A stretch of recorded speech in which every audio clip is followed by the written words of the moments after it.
Okay, here we go. It's Spanish reaction, Spanish Grand Prix time, ladies and gentlemen. Well, look, let's face it, it wasn't exactly the most exciting Grand Prix, was it now? Some interesting stuff that did happen, though. Clearly, Verstappen, total dominance yesterday. I mean, it was... he was bored driving that car yesterday, I can tell you. He was like, alright, let's just bring this home. Let's just get on it. Let's get to Canada in a couple of weeks. And let's wrap this bad boy up. And he did. Total dominance from Red Bull. So, fair play to them yesterday. My predictions were way off, guys, weren't they? Man. I had Perez winning, Verstappen second, and Sainz in third. But, qualifying was interesting, though, wasn't it? I mean... Jesus Christ, did anybody see it? If you haven't seen it, definitely you should YouTube it. I mean, the amount of drivers... I'm sorry, guys.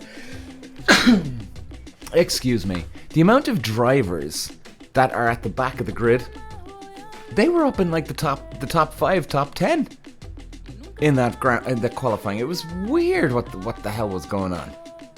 Like Hulkenberg was up there, you had Gasly, you had... Who else? I won't go into it too much now. I can't remember now. But Jesus, guys, it was unreal. It was incredible. That's what we want to see. Now, don't be getting too carried away, guys. You know, if you're a Haas supporter or a Gasly supporter, or dare we say it, Mercedes. We'll get into this more in a bit. I think people are going to getting a little carried away with Mercedes' performance yesterday. Now, guys, yes, they had a great second and third yesterday. Okay? It was. It's too early to tell, guys. It's too early to tell. Like I said before, they need the upgrade that ends all upgrades. If they've any chance for the championship, they need to be dominating now. Right now. Now, look, there's some progression for them. So, any of you Mercedes fans out there, that's it's quite good news for you. I wouldn't be getting too carried away, though, okay? We get to slower tracks like Monaco, right? Austria, I think, is going to be the same. Singapore is probably going to be the same. I think they're going to struggle there. It's just the way it is. I think they are. Now, hey, could we be wrong? Absolutely. But I wouldn't be getting too worked up here now. I wouldn't be getting too carried away here now, ladies and gentlemen, okay? I mean, definitely their balance yesterday was much better comparing to a lot of the other race weekends.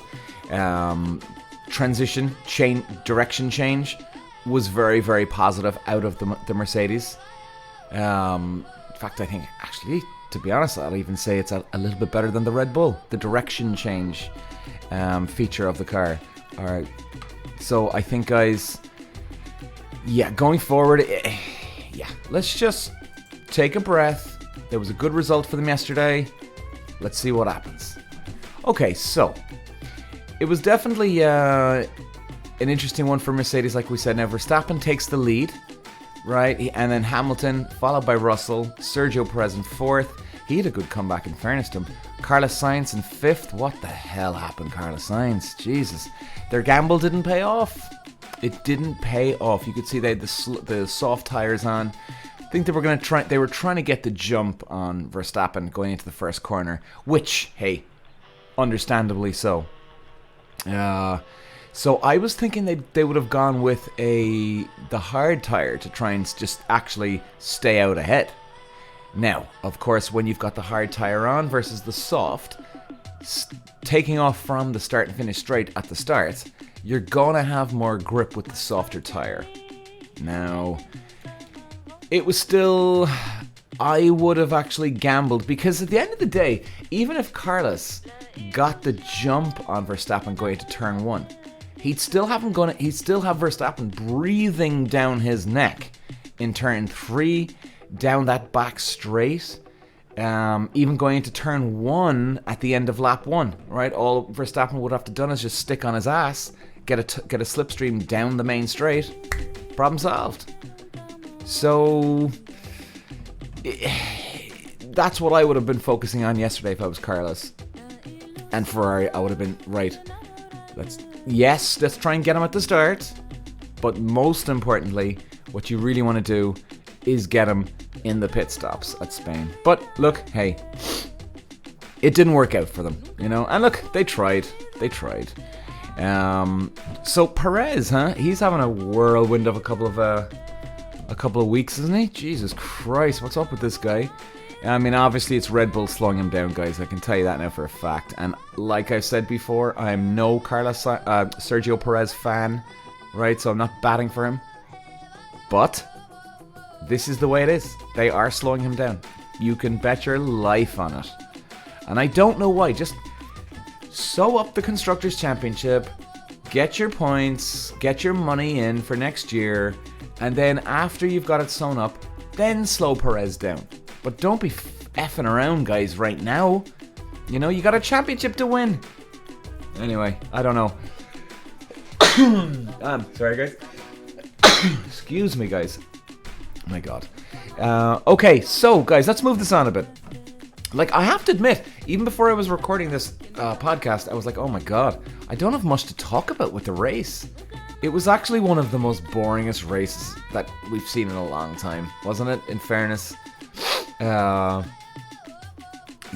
Just nothing happened. I mean, great for Red Bull. You can obviously tell Mercedes were very happy with the result. Hey, it's still second. Let's calm down here now, Mercedes, for fuck's sake. Jesus, what's wrong with you? Don't be clapping. Did you see that at the end when Toto Wolff was clapping? Like, what is this? Like, is this like when you people clap on a fucking plane with the plane lands? Is there anything more cornier than when people clap on a fucking plane? Jesus Christ. And then he ends up fucking clapping. Oh, God. Like, where's your balls, man, Toto Wolff? Where's your standards, huh? Like, I get it. You've been struggling. Excuse me, guys. Guys, I'm nearly dying here. Oh my God. Like, where's your balls, man? Where's your standards? It was second. Let's not be getting too carried away here, Toto Wolff, alright? You get start back... If you get back to winning ways, fair enough. I understand then. But hey, alright. Now, the next track, guys, is in 11 days. And the Gilles Villeneuve track in Canada. I was actually there myself before. Looks a great track. I didn't drive it, I actually just visited the place. Looks a cool, very, very cool scenery. I think the Red Bulls are going to dominate here. Mercedes, I think, is going to be quick here. I think they are, especially, well, hey, with the upgrades they've had. Now, Canada, guys, definitely check it out on YouTube. It's quite a fast enough track in terms of, like, if you break down the track here. Well, turn one is it's a quick left followed by a quick right, hairpin right. Now that's okay. Now then the track really starts to open up from turn 3 on. Like, you've got a quick right to left chicane. It is fast flowing though, which is cool. And then you're coming up flat out through turn 5. That's not really a turn. And then turn 6, left-hander followed by instant right. Now that'll probably be taken at about 5th or 6th, depending on their gearing. Down the back straight to 8 into 9. And you've got to really make sure you got to focus on coming out of 8 and 9. You got to really focus on getting out of that corner fast. And it's kind of like Monaco and Spain when we're talking about you got to get your exit speed, bang on the button. This is very, very important for this corner alone. If you get the run out of turn 8 and 9, you've got a good run down to the hairpin. Then you get the hairpin right. You've got a big, long straight down the back. Now, for me, you see, guys, I think a lot of people would say that the hairpin is probably the most important corner on the track. Not for me. I think it's actually 8 and 9. Because you need to be getting the hairpin, number 10, bang on the button. Right? It's the casino hairpin, guys. And as much as you need to be getting that right, it's not rocket science, that hairpin.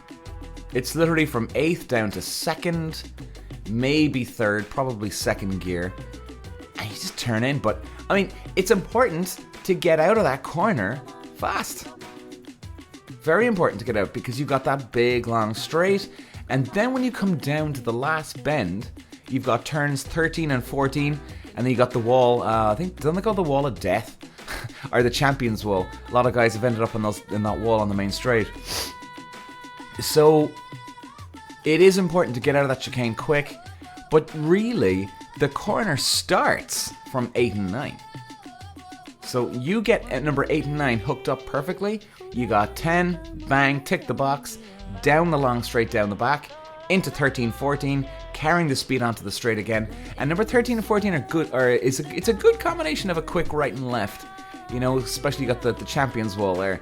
I mean, it's you got to get it bang on the button. 1 mile an hour extra, you're into that wall. So it can make things very exciting when you do watch it. Now, let's move this on, guys. So, last year... God, guys, I think I'm coming down with a cold here, a summer cold. Oh, it's nothing worse than one of those ones. Anyway, Canada, 2022. Verstappen took the win last year, followed by Carlos Sainz. And then Hamilton in third. Well, it's going to be interesting to see what happens with this. There's no tech news as such, really, guys. It's still early, but obviously before Canada, we'll be back again with the warm-up and preview of Canada. Now, let's just close it here, guys, today, will we? Let's keep this a nice short and sweet one. There's not much to talk about anyway in terms of the race. I just bore you to death. Christ. So, the driver standings, Verstappen is on 170 points. Perez is on 117, followed by Alonso on 99. Now, Verstappen is definitely getting one hell of a lead here, guys. Like Perez, he's got a hell of a job here to make up for lost time. I mean, what are we talking about here? We're talking about 53 points in the difference. Isn't that right? Yeah, 53 points, guys. That's a big lead. Like, guys, that's 2+ races that he's got in hand. In other words, if Verstappen does not finish the next 2 races and Perez wins the next 2 races, Verstappen's still in the lead. So he's got 2 races on hand. I mean, this is a beautiful gap he's got for himself. I mean, you at this stage... Excuse me, guys. At this stage, you've got to have Verstappen having a few DNFs. Like, you can't afford... If you're Sergio Perez, you can't afford having Verstappen take second, third. You just can't. At this stage, you're praying the guy has a DNF. And that's what everybody would be doing, including especially Perez. Alonso, 99 points. He's 18 behind Perez. Well, even Perez has got out a gap. Alonso didn't have a good day yesterday, did he? Oh man, it was... I mean, where did he finish? Let me just check again. Alonso finished 7th. Like, Jesus. I thought they'd actually be okay at at Spain. I know I was saying, guys, that I don't think they'd be, dominating. But I didn't think it would be that bad for them now, where they were going to struggle this much. It's weird. It's a bizarre one. It's a bizarre one now. It really, really, truly is. Like, where's Alonso gonna go in Canada? What's he gonna be like? Where's he gonna be qualifying? Like, he's got the direction change. He does. He's got a good balanced car. Engine speed isn't vital in Canada. Because, I mean, yes, it's a long straight down the back, but you get a good slipstream with somebody in DRS, you're golden. So really, it's hard to see. You know what, guys? I'm gonna come back to you on that one. I won't get into my predictions yet. Man, my predictions have sucked, haven't they? I was actually getting bang on the button there at the start of the year, but. Even though I did get close enough with the qualifying with Carlos Sainz and up at the top, but yeah, well, hey, look, so what? It's racing. It's hard to know, and it's actually really good that I'm wrong, isn't it? You don't want to be predicting every weekend. You want something to surprise you. So it'll be interesting to what Canada brings. So, guys, let's close this off, shall we? Let's get back out into the sun. It's a beautiful day here in Ireland. We've had about 2 weeks, guys, of just beautiful sunshine. It's been incredible. It hasn't been that hot. It's just been consistently hot. You know what I mean? So yeah, it's really nice, guys. Everybody's out in their t-shirts, their shorts. Everybody's drinking every night. Well, I am anyway. Alright, guys, listen.